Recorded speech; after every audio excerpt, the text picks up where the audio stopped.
आज का पहला पाठ संत योहन का पहला पत्र, अध्याय 4, पद संख्या 11 से 18। यदि हम एक दूसरे को प्यार करते हैं तो ईश्वर हम में निवास करता है। प्रिय भाइयों, यदि ईश्वर ने हमको इतना प्यार किया है तो हमको भी एक दूसरे को प्यार करना चाहिए। ईश्वर को किसी ने कभी देखा नहीं। यदि हम एक दूसरे को प्यार करते हैं तो ईश्वर हम में निवास करता है और ईश्वर के प्रति हमारा प्रेम पूर्णता प्राप्त करता है। यदि वह इस प्रकार हमें अपना आत्मा प्रदान करता है तो हम जान जाते हैं कि हम उसमें और वह हम में निवास करता है। पिता ने संसार के मुक्तिदाता के रूप में अपने पुत्र को भेजा है। हमने यह देखा है और हम इसका साक्ष्य देते हैं। जो कोई यह स्वीकार करता है कि यीशु ईश्वर के पुत्र हैं, ईश्वर उसमें निवास करता है और वह ईश्वर में। इस प्रकार हम अपने प्रति ईश्वर का प्रेम जान गए और इसमें विश्वास करते हैं।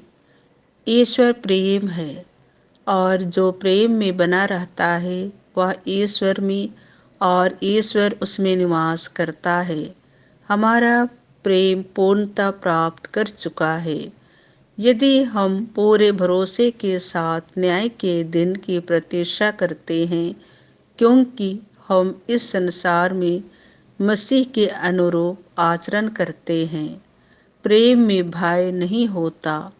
पूर्ण प्रेम भय दूर करता है, क्योंकि भय में दंड की आशंका रहती है और जो डरता है उसका प्रेम पूर्णता तक नहीं पहुंचा है।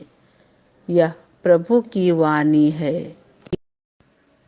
संत मार्कुस के अनुसार पवित्र सुसमाचार, अध्याय 6, पद संख्या 45 से 52।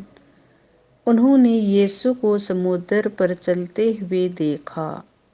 जब 5,000 पुरुष रोटी खाकर तृप्त हो गए थे तो यीशु तुरंत अपने शिष्यों को इसके लिए बाध्य किया कि वे नाव पर चढ़कर उनसे पहले उस पार बेतसैदा चले जाएं। इतने में वह स्वयं लोगों को विदा कर देंगे। यीशु लोगों को विदा कर पहाड़ी पर प्रार्थना करने लगे। संध्या हो गई थी। नाव समुद्र के बीच में थी और यीशु अकेले स्थल पर थे। यीशु ने देखा कि शिष्य बड़े परिश्रम से नाव खे रहे हैं, क्योंकि वायु प्रतिकूल थी। इसीलिए वह लगभग रात के चौथे पहर समुद्र पर चलते हुए उनकी ओर आए और उनसे कतरा कर आगे बढ़ना चाहते थे। शिष्यों ने उन्हें समुद्र पर चलते देखा। वे उन्हें प्रेत समझकर चिल्लाने लगे, क्योंकि सबके सब उन्हें देखकर घबरा गए। यीशु ने तुरंत उनसे कहा, धीरज धरो, मैं ही हूँ, डरो मत।